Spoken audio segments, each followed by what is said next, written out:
Hey, yo, what's up, Eagles Nation? What's up, Sports Nation? It's your boy, Cool Eagle, back here with another video. Just want to come talk to you guys because, boy, do we have some more, just ridiculousness about the Philadelphia Eagles that we just have to react to.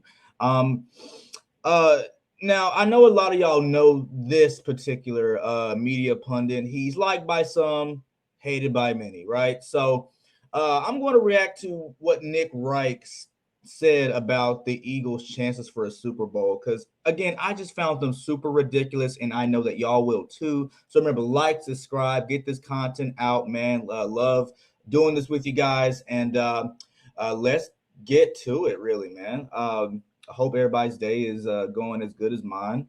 And if not, I hope it just gets better, you know. But yeah, let's react to this ridiculousness from Nick Wright, right? Let's just react to this. Okay, get it up going. Bear with me, all. Bear with me. Playing with this StreamYard. And again, fair use, YouTube, fair use, fair use. So let's react to what our good friend Nick Wright says about the Eagles Super Bowl chances. QBs and QBs and the Lions and taking a running back. Oh, she look good. I ain't gonna lie to y'all. taking a running back. Yep. But most importantly, do you think people already throwing those Super Bowl? Okay. I do like Jalen Carter. Now, I do like what Nick said at the beginning. Okay, starting off good. He's saying he liked what he did. He's not saying how he, did anything to manipulate the draft or anything. So good start, Nick Wright. Good start. Could have been the number one player in the draft. Massive off-field concerns, but the talent is undeniable. They think they have the culture to deal with it. At number 9, they traded up from 10 to 9. I get it. The player they took at 30, Nolan Smith, is the guy I wanted the Chiefs to draft at 31. Hold on, y'all.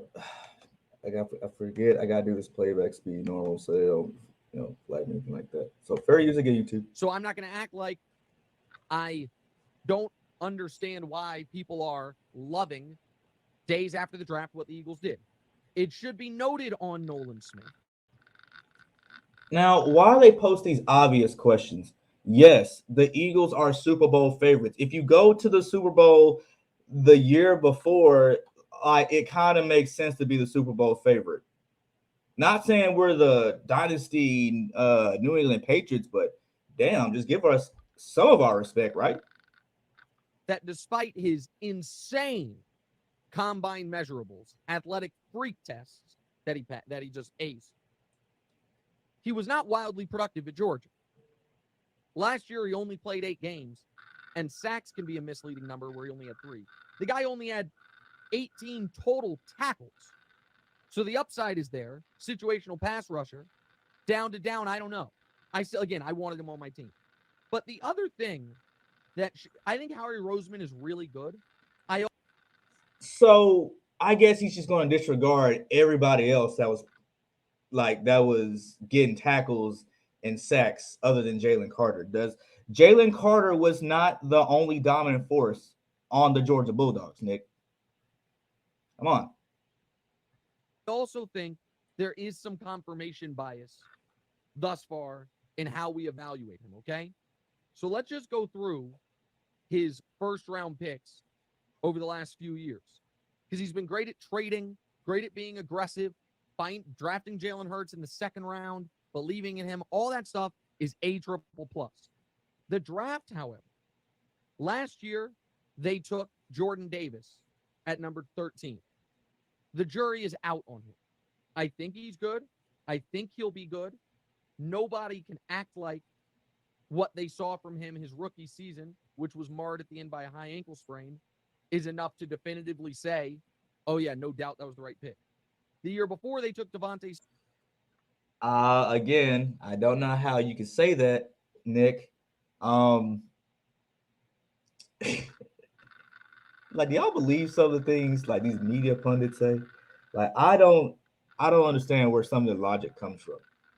Smith at number 10. I like that pick a lot. I think that was the right pick. Now, it's not fair to be like, would you have rather had Micah Parsons at 12? Of course you would have. But the question is him versus the receivers that came after him. He's been better than Kadarius Toney, obviously, better than Rashad Bateman. So you like that pick. The year before that, in the first round, they took Jalen Reagor over Justin Jefferson. That is a massive miss. Okay. I know Nick is kind of a gambler. So for him to like disregard the fact that you don't hit every shot you take, it's just like hollering at girls at the club, man. You know, sometimes you be 1 for 5, sometimes you 1 for 1. Hey, sometimes you 1 for 16. Everybody been there. The year before that, in the first round, they took Andre Dillard. That was a massive miss. I disagree with that. Andre Dillard was not a massive miss. It was just the mental aspect with Andre Dillard, you know. But over time, he averaged out to be a solid player. They took Derek Barnett. I don't know if Howard was there when they took Derek Barnett. They took Derek Barnett in the first round. He's fine. I don't think many Eagles fans would say, "Oh yeah, he lived up to that first round pick." And obviously, the Wentz extension was a disaster. I agree with both of those points. Derek Barnett, if y'all been following me for a while, like I've said, Derek Barnett in that contract was just too much. That was just too much. And then the whole Wentz thing, even though I'm a little biased and I have my own opinion about that, and we can go into that a whole nother video. I do think that it was a failure just from the outside looking in, just because it just didn't work out and you spent all that money.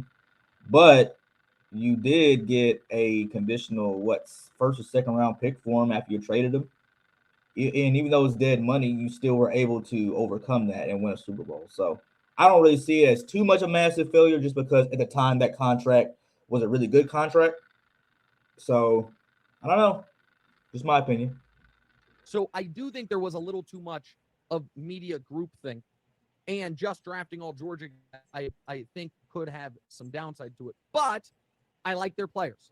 I like the guys they got, and if my girls got to 2, I would have wanted them to take. Hey, thanks for watching. Hit the subscribe. Now, this video was a bit misleading because I'm talking about Super Bowl favorites based on the draft, and I disagree with a lot of that. So, does he put Carolina above the Philadelphia Eagles based on the draft? Does he put the Houston Texans above the Philadelphia Eagles, like based on the 2020 draft? Because you don't build a Super Bowl team just through the draft. You do it through free agency too. And the Eagles have done that. Did we not? Did we not get Hassan Reddick and go to the Super Bowl? Did we not sign Kaiser White and all those other guys, man, to get to the Super Bowl? So again, I don't disagree too much with what Nick said, but I don't think you can build a Super Bowl team based off the draft. But that's just my opinion. Let me know what y'all think in the comments, man. Get like, subscribe. Thanks for showing up, showing out. Love you guys. Y'all take it easy. Oh, hold on. Let me figure this out. Yeah. Let's go. What the hell are you?